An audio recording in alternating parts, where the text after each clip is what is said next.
Why? Because it's unprofitable to deal with them for a bank.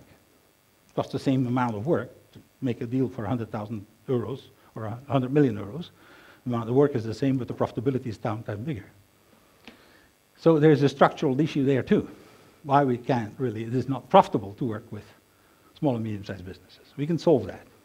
Anyway, the objective of it is to reduce unemployment by actually providing working capital directly to the small and medium-sized enterprises as a work capital basis.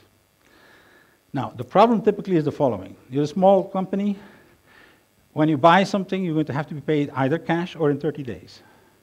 When you sell something to a bigger player, you're going to be paying 90 days. Okay? So as you try to grow, you automatically will get strangled. You go to the bank, and the bank says, I'm not interested in dealing with you. So that is the mechanism whereby unemployment blows up.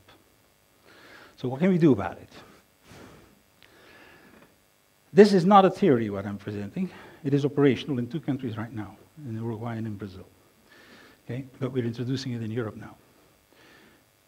I am a small, medium-sized enterprise.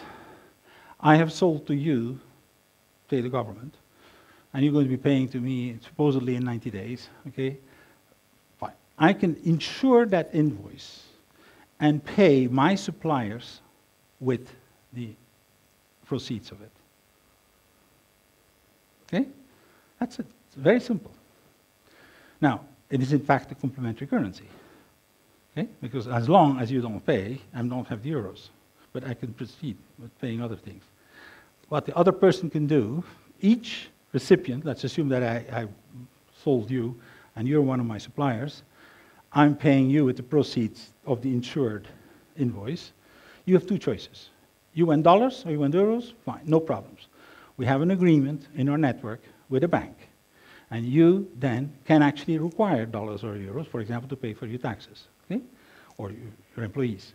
Well, you do that, but you pay the 90 days interest and you pay the banking fees. Okay? Or you can pay him with no cost. That's the mechanism. It's a simple idea. Okay?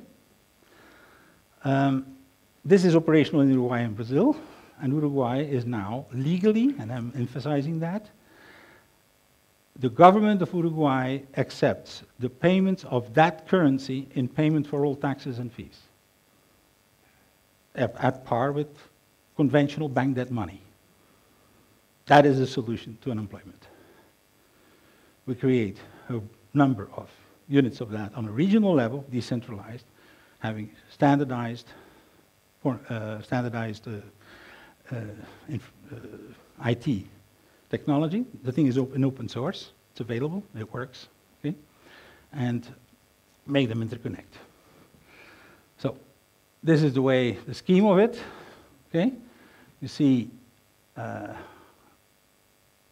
circuit goes on like this. You need an insurance company. You need a bank to get out. But as long as the money circulates in here, it actually doesn't deal with interest at all. And what they have done in Uruguay is accept that the payment also goes back to the government directly in that currency. That is the holy grail, by the way. That is why bank debt money keeps its monopoly. It is the payment of taxes, legal tender. Okay. To conclude, Bernard, could I ask you to wrap up I'm very finished. briefly? And I'm then it. Okay. I'm done. I have 2 more slides. The first one is we have a choice, okay? Trying to make the old model work a little further while the burden is too big, or actually choose something different. And I would say that we have the complementary currency field is today in the same domain as microfinance or open source programming was 10 years ago. 95% of the people never heard of it, and if you heard of it, you dismiss it because it's irrelevant or marginal. Okay? So, re-regulation is necessary. I have no argument with it. However, I think we need to do better than in the 1930s. Such solutions were prohibited in the 1930s, were blocked in Austria and in Germany, and we know the political consequences and economic consequences in the long run of that. Fascism is direct connection with unemployment. So if you're going to have double unemployment, you're going to have a problem. So for those who are interested in following up, all the documentation about it is available on that website. Thank you. Ronald, thank you very much. That gives us